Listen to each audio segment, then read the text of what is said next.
Assalamualaikum warahmatullahi wabarakatuh. Om Swastiastu, Shalom, Namo Buddhaya, Salam Sejahtera untuk kita semua. Sebelumnya, perkenalkan nama saya Devalina Zara Jaswat dengan NIM 23095111001 dari kelas A. Nah, di sini saya mengambil bakteri Haemophilus. Judul yang saya ambil adalah Haemophilus felis pada kucing.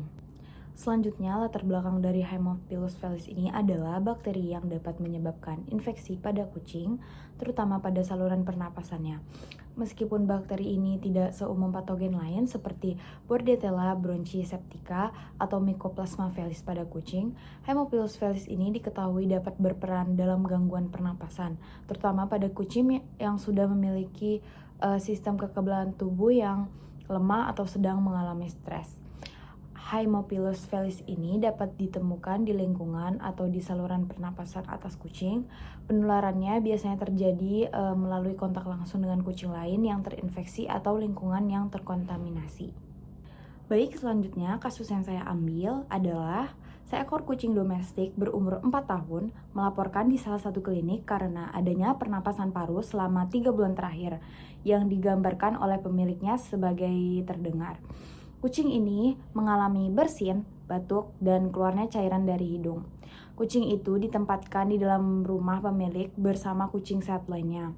Pada pemeriksaan, peningkatan kebisingan saluran napasnya ini ditandai dengan suara seperti cairan yang paling menonjol pada saluran hidung dan trakeanya. Baik, selanjutnya agen penyebab dari kasus tersebut. Haemophilus felis adalah bakteri yang ditemukan pada saluran pernapasan beberapa hewan, termasuk kucing. Meskipun jarang sebagai patogen primer, pada kasus kucing berusia 4 tahun ini yang mengalami gangguan pernapasan kronis, bersin, batuk, dan sekret hidung, ada kemungkinan Haemophilus felis menjadi salah satu agen penyebabnya, terutama jika terjadi infeksi sekunder atau imunitas kucing melemah. Gejala seperti suara cairan pada saluran napas, bersin, batuk, dan sekret hidung ini bisa menandakan adanya infeksi sekunder yang memperparah infeksi primer atau infeksi virus yang belum sepenuhnya sembuh. Pemeriksaan tambahan seperti kultur bakteri dari cairan hidung atau tes PCR mungkin diperlukan untuk mengidentifikasi agen penyebab secara spesifik dan memastikan terapi yang sesuai. Misalnya antibiotik yang ditargetkan jika infeksi bakteri terkonfirmasi. Selanjutnya, gejala klinis pada kucing Haemophilus felis.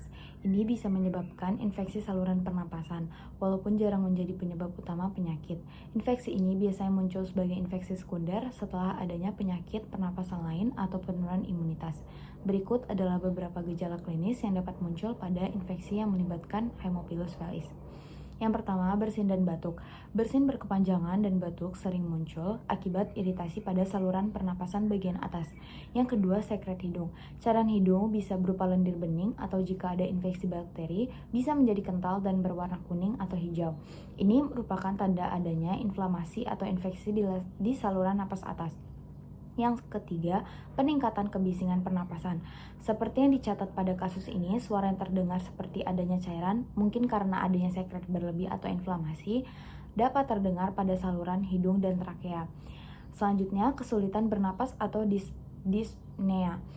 Pada kasus yang lebih parah, kucing ini mungkin menunjukkan pernapasan cepat atau terengah-engah akibat obstruksi jalan napas. Selanjutnya, gejala sistemik lainnya. Pada kasus yang berkepanjangan atau berat, kucing mungkin mengalami demam, penurunan nafsu makan, dan kelesuan karena efek sistematik dari infeksi. Kucing dalam kasus ini mungkin mengalami infeksi sekunder dengan Haemophilus felis atau infeksi pernapasan lainnya yang diperburuk oleh Haemophilus felis, terutama jika ia hidup bersama kucing lain yang sehat, yang bisa menjadi pembawa patogen asimptomatis.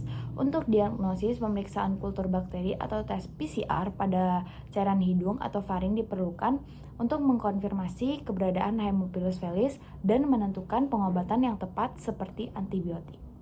Selanjutnya, pencegahan dan penanggulangan. Dalam kasus kucing yang diduga terinfeksi Haemophilus felis, pencegahan dan penanggulangan infeksi melibatkan beberapa langkah penting untuk mengurangi risiko penyebaran infeksi, mempercepat pemulihan, dan melindungi kucing lain yang tinggal bersama. Berikut langkah-langkah yang dapat diambil. Yang pertama, pencegahan. Karantina kucing yang sakit. Isolasi yang menunjukkan gejala seperti batuk, bersin, dan sekret hidung dari kucing lainnya itu untuk mencegah penyebaran infeksi. Selanjutnya, kebersihan lingkungan. Bersihkan area tempat tinggal kucing secara rutin termasuk tempat tidur, mangku makan, dan litter box. Penggunaan disinfektan yang aman untuk hewan peliharaan juga bisa membantu mengurangi risiko penyebaran bakteri. Lalu, mengurangi stres. Stres dapat melemahkan kekebalan tubuh kucing, membuatnya lebih rentan terhadap infeksi. Menjaga lingkungan yang tenang dan nyaman sangat penting bagi kesehatan pernapasan kucing. Selanjutnya, vaksinasi teratur. Meski belum ada vaksin spesifik untuk Haemophilus felis, vaksin terhadap virus pernapasan umum pada kucing, seperti herpes virus dan Callicis virus, dapat membantu mencegah infeksi pernapasan primer yang sering menyebabkan infeksi sekunder oleh bakteri seperti Haemophilus felis. Selanjutnya, nutrisi optimal. Nutrisi yang baik dan seimbang dapat membantu menjaga daya tumbuh kucing, membuatnya lebih kuat melawan infeksi. Baik, yang kedua, penanggulangan. Pengobatan antibiotik. Jika infeksi Haemophilus felis ini terkonfirmasi, dokter hewan mungkin akan meresepkan antibiotik berdasarkan hasil uji sensitivitas bakterinya. Pengobatan antibiotik ini harus diselesaikan sesuai anjuran untuk memastikan bakteri sebetulnya tereradikasi. Decongestan dan nebulizer. Pada kucing dengan kesulitan bernapas, penggunaan decongestan atau nebulizer atau tergantung anjuran dokter hewan dapat membantu membersihkan saluran napas dan mengurangi sekresi berlebih. Selanjutnya, pemberian cairan dan dukungan nutrisi. Jika kucing mengalami penurunan nafsu, pemberian cairan tambahan atau makanan yang mudah dicerna dan kaya nutrisi akan membantu mencegah dehidrasi dan memastikan asupan nutrisi yang cukup. Selanjutnya, pemantauan berkala. Memantau perkembangan kondisi kucing dan melakukan pemeriksaan lanjutan penting untuk memastikan pemulihan yang optimal dan mencegah kekambuhan. Selanjutnya, mengontrol penyebaran. Pastikan setiap kucing yang terinfeksi tetap terisolasi hingga sembuh sepenuhnya dan disarankan untuk tidak memperkenalkan ke kucing baru ke dalam rumah sampai kondisi kesehatan kucing ini stabil. Pencegahan adalah kunci untuk mengurangi risiko infeksi, terutama dengan menjaga kebersihan dan imunitas kucing. Baik, kesimpulan yang bisa saya ambil berdasarkan kasus ini adalah bahwa kucing domestik tersebut mengalami infeksi saluran pernapasan yang kemungkinan disebabkan oleh bakteri Haemophilus felis. Infeksi ini ditandai dengan gejala utama seperti bersin, batuk, dan keluarnya cairan dari hidung yang berlangsung selama 3 bulan. Pemilik melaporkan adanya suara napas yang tidak normal dari paru-paru kucing tersebut yang terkonfirmasi melalui pemeriksaan fisik sebagai kebisingan saluran pernapasan, terutama di daerah hidung dan trakea. Infeksi ini menunjukkan adanya inflamasi atau infeksi pada saluran pernapasan atas yang dapat disebabkan oleh faktor lingkungan, kontak dengan patogen yang bisa menyebar meskipun kucing kita ini ditempatkan di dalam rumah.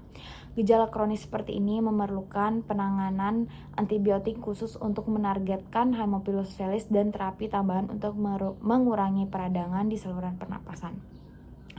Mungkin sekian penjelasan dari kasus Haemophilus felis. Jika ada salah dan kekurangan, mohon dimaafkan. Terima kasih.